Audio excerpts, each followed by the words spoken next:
Hello বন্ধুরা, Anas academy চ্যানেলে তোমাদের স্বাগত। আজকের ভিডিওতে আমরা আলোচনা করব WBSSC গ্রুপ সি এবং গ্রুপ ডি পরীক্ষায় নর্দার্ন জোনে সম্ভাব্য কাট অফ নিয়ে।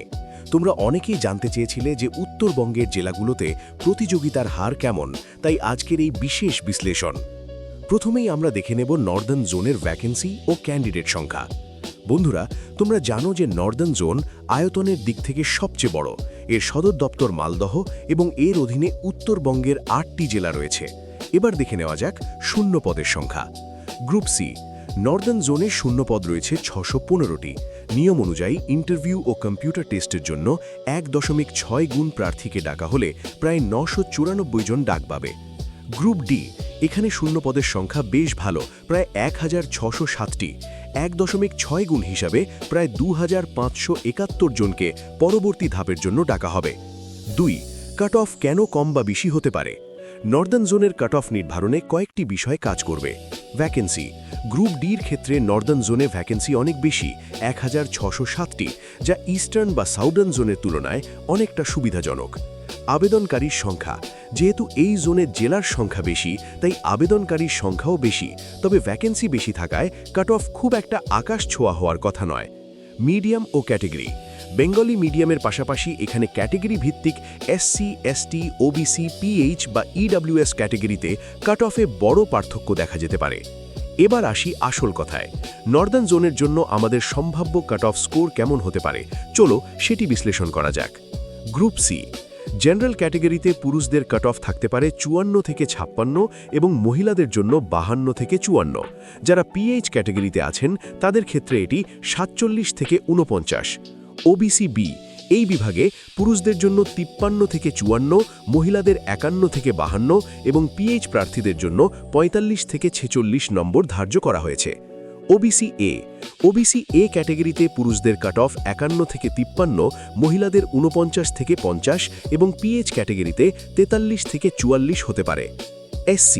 এসসি প্রার্থীদের ক্ষেত্রে পুরুষদের সম্ভাব্য নম্বর ৪৯ থেকে ৫১, মহিলাদের ৪৭ থেকে ৪৯ এবং পিএইচ প্রার্থীদের ৪১ থেকে ৪২।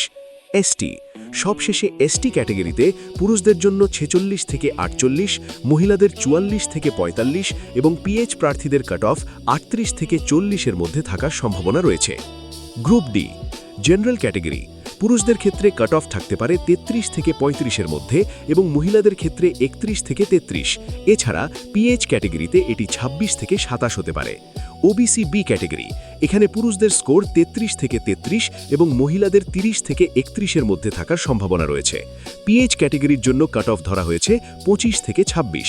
ওবিসি এ ক্যাটেগরি পুরুষদের জন্য ৩০ থেকে ৩১ এবং মহিলাদের ২৮ থেকে ২৯ হতে পারে। এই ক্যাটেগরিতে পিএইচ প্রার্থীদের জন্য কাট অফ ধরা হয়েছে ২৩ থেকে ২৪।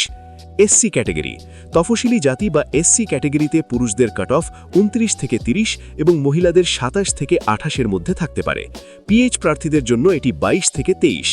এসটি ক্যাটেগরি সবশেষে এসটি ক্যাটেগরিতে পুরুষদের জন্য ২৬ থেকে ২৭ এবং মহিলাদের ২৪ থেকে ২৫ স্কোর প্রয়োজন হতে পারে। পিএইচ ক্যাটেগরিতে এটি ২০ থেকে ২১ হওয়ার সম্ভাবনা আছে। বন্ধুরা, এখন তোমরা বুঝতে পারছো যে কাট অফ কিন্তু আগের তুলনায় কিছুটা ভারসাম্যপূর্ণ অবস্থায় আছে। এর পেছনে আমার ৩টি প্রধান পর্যবেক্ষণ রয়েছে। প্রশ্নপত্রের ধরন আনসার কি বের হওয়ার পর দেখা যাচ্ছে কিছু প্রশ্ন নিয়ে বিতর্ক থাকলেও ওভারঅল স্কোর খুব বেশি আকাশ ছোঁয়া হয়নি। মহিলা ও পিএইচ ক্যান্ডিডেটদের সুবিধা নর্দার্ন জোনে মহিলা এবং বিশেষ করে আমাদের পিএইচ বন্ধুদের জন্য কাট অফ জেনারেলের তুলনায় বেশ কিছুটা কম থাকার সম্ভাবনা আছে, তাই যাদের স্কোর এই রেঞ্জের মধ্যে আছে তারা মানসিক প্রস্তুতি শুরু করে দাও। তোমরা যারা উত্তরবঙ্গ বা নর্দার্ন জোন থেকে পরীক্ষা দিয়েছ, তোমাদের স্কোর কত আসছে তা অবশ্যই কমেন্টে জানাও।